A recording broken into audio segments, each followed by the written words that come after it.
Olá pessoal, sejam bem-vindos ao TJ Ungido, o canal que conta a você os fatos a respeito da história das Testemunhas de Jeová. Chegamos ao ano de 1941, um ano que teve um congresso inesquecível e uma publicação que marcou gerações. Rutherford também sabia que a morte dele não estava longe. Afinal de contas, já estava em tratamento há muito tempo e, apesar das publicações dizer que ele estava vigoroso, a sua saúde só piorava. Depois da vinheta, eu te conto os detalhes do último ano da vida de Joseph Rutherford.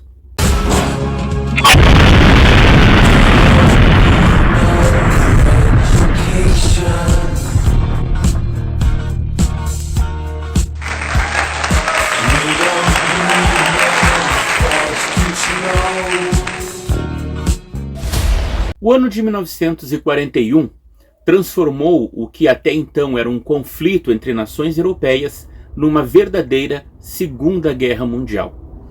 Em 22 de junho de 1941, a Alemanha nazista invadiu a União Soviética e em 7 de dezembro desse mesmo ano, o Japão atacou a frota americana em Pearl Harbor, no Havaí. Os Estados Unidos, então, declararam guerra ao Japão. 4 dias depois, a Alemanha e a Itália declararam guerra contra os Estados Unidos. Nesse ano também, a perseguição nazista evoluiu para o extermínio sistemático, com a expansão dos campos de concentração, como o de Auschwitz, o que por consequência atingia as Testemunhas de Jeová. Vimos que em 1940 elas estavam sendo perseguidas por turbas nos Estados Unidos e no Canadá, e isso continuou durante o ano de 41. Mas quando pesquisamos o ano de 1941 na biblioteca online da Torre de Vigia, o assunto mais destacado é o Congresso da Torre de Vigia de 6 a 10 de agosto, em St. Louis, Missouri, estado em que nasceu Joseph Rutherford, e o último congresso que ele discursaria. Quando você pesquisa na biblioteca online da Torre de Vigia sobre o ano de 1941, nós nos deparamos com duas coisas nas quais as publicações mais antigas insistem em relatar. Primeira, que Rutherford não era o líder das Testemunhas de Jeová. E a segunda é a respeito do sucesso que foi o lançamento do livro Filhos. Mas não apenas esse livro foi lançado. Outras publicações também foram nesse ano, como por exemplo, os livretos Fim das Potências do Eixo, Conforto a Todos os que Lamentam, A Luta pela Liberdade, Deus e o Estado, Servos de Jeová Defendidos, Teocracia. Este folheto Servos de Jeová Defendidos, ele trazia um resumo de todos os casos em que as Testemunhas de Jeová estavam ganhando na justiça, especialmente com respeito à liberdade de pregar e de não saudar a bandeira. Mas vamos ao que diz a biblioteca virtual e depois eu conto para vocês os detalhes que ela prefere omitir. O livro Proclamadores, na página 221, ele menciona as palavras de Rutherford no Congresso de St. Louis, no Missouri. Ali diz: quero que quaisquer estranhos aqui saibam o que pensais a respeito de um homem ser vosso líder, para que não esqueçam. Toda vez que surge algo e começa a progredir, disse que há um líder com muitos seguidores. Se qualquer pessoa nesta assistência pensa que eu sou o líder das Testemunhas de Jeová, diga sim. A resposta foi um impressionante silêncio que foi quebrado por um enfático não de diversos na assistência. O orador continuou: se os que estão aqui acreditam que eu sou apenas um dos servos do Senhor e que estamos trabalhando ombro a ombro em união, servindo a Deus e servindo a Cristo, digam sim. A assistência clamou em uníssono um decisivo sim. No mês seguinte, uma assistência na Inglaterra respondeu exatamente do mesmo modo. O anuário de 1976, na página 193, complementa como sendo as palavras finais de Rutherford nesse discurso. Bem, não me precisam ter como líder terrestre para fazer com que uma multidão como essa trabalhe. Esse tipo de pessoas seria capaz de lutar com o diabo com um bastão de um olmo de Missouri, e lutam com a espada do Espírito, que é mais eficaz. Certamente essas palavras de Rutherford foram muito bonitas, não é mesmo?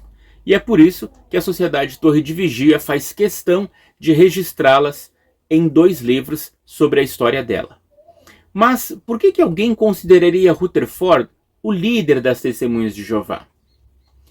Bem, foi ele quem nomeou o grupo, mudou doutrinas, ordenou que os seus livros fossem usados na pregação, dissolveu a comissão editora da Torre de Vigia e organizou o que seria ensinado, tanto na Sentinela como nos congressos. Mas ele precisava passar a ideia de que não era ele que estava fazendo isso, mas sim Jeová, e ele simplesmente estava representando a Jeová.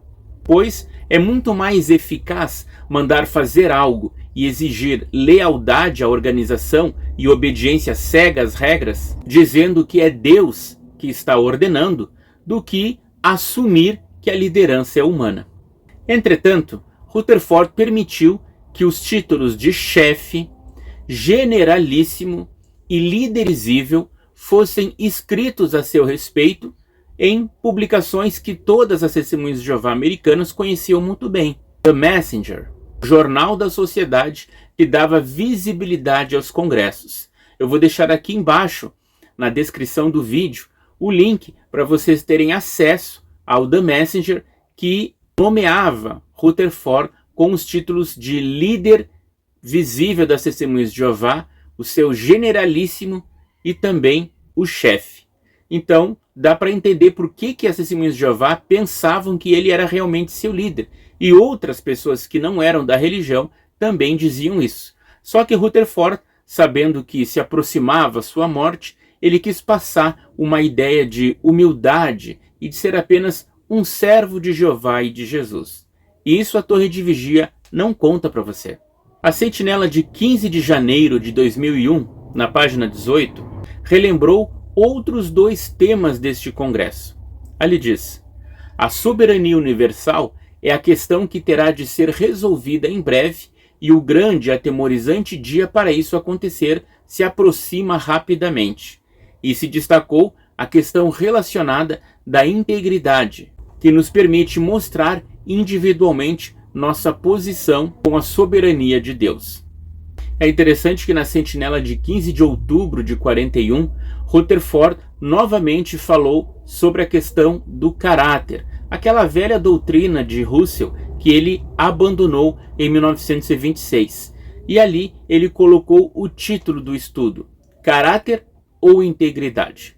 Percebam, o objetivo daquele congresso era fazer com que todos aqueles irmãos dessem pleno apoio à organização. Afinal de contas, Rutherford já havia explicado que a Sociedade Torre de Vigia havia sido designada por Jesus para representá-lo na terra. Portanto, cada testemunho de Jeová deveria ser íntegro a Deus, ou seja, fazendo aquilo que Rutherford mandava, e leal aos ditames da organização. A página 192 do Anuário de 1976 resumiu a mensagem do discurso Integridade. Mas é claro, você só vai conseguir compreender todo o discurso quando recorrer à Sentinela de 1941. O Congresso também trouxe para a cidade de St. Louis muitas pessoas, e as igrejas católicas circularam uma propaganda que fez com que muitos moradores cancelassem os quartos que iriam alugar para as Testemunhas de Jeová que chegavam. Freiras foram de porta em porta dizendo às pessoas que não alugassem quartos para elas, relata a página 191 do Anuário de 1976. Por isso, ao chegarem na cidade, tantas testemunhas não tinham acomodações que se tornou necessário mandar fazer colchões e enchê-los, de modo que pudessem dormir nas instalações da arena, afirma Margaret Rogers. Mas, quando um jornal local publicou uma foto de uma testemunha que era mãe e seu filho dormindo à noite no gramado do local do congresso, os moradores locais começaram a telefonar ao departamento de hospedagem para dizer que seus quartos extras estavam disponíveis para as testemunhas. Os quartos eram oferecidos por telegramas, telefonemas, cartas, visitas pessoais e outros meios. O congresso estava realmente cheio. Na cidade teocrática dos carros-reboques, havia 677 carros-reboques, 1.824 tendas, 100 carros com camas, 99 caminhões e 3 ônibus. Era, na verdade, uma população de 15.526 pessoas, todas elas ali na chamada cidade teocrática dos carros-reboques. As ruas tinham até nome e havia instalação para lavagem de roupa. O The Messenger, de 1941, trazia muitas fotos desse congresso, salientando a marcha dos cartazes sanduíches, as sacolas de revistas, que recentemente foi lançada no congresso passado, e muitas crianças fazendo propaganda para o discurso de Rutherford. Na Inglaterra, não foi diferente. Lá, Jesse Emery e Albert Schroeder discursavam. Como eu já falei aqui, vocês já sabem que o Jesse Emery, pouco tempo depois desse congresso, ele deixou a Sociedade Torre de Vigia e formou o seu próprio grupo à parte. E o Albert Schroeder continuou na Torre de Vigia, tornando-se depois membro do corpo governante. 761 pessoas se batizaram no Congresso Britânico. De maio de 1940 a abril de 1943, a sociedade fez 44 predições de que o Armagedon era iminente. Estão lembrados que durante a presidência de Rutherford, como o Armagedon não veio em 1914, nem em 1918 e nem em 1925, o jeito era reformular a velha data de 1914. A sua explicação era então de que a Grande Tribulação havia começado em 1914, com o final da Primeira Guerra Mundial houve um intervalo de tempo e o início da Segunda Guerra Mundial seria o fim desse intervalo e começaria então o Armagedon. E eles estavam convictos de que isso aconteceria enquanto estivessem vivos. Por isso, as publicações salientavam tanto que o Armagedon era iminente. The Messenger, de setembro de 1940, na página 6, disse que o Armagedon está logo à frente. O grande clímax foi alcançado. A Sentinela de 15 de setembro de 41, na página 276, disse: o fim final está muito próximo. E a página 288 dessa mesma Sentinela relatou: os meses restantes antes do Armagedon. Percebam, não seriam muitos anos, seriam alguns meses até que o Armagedon viesse.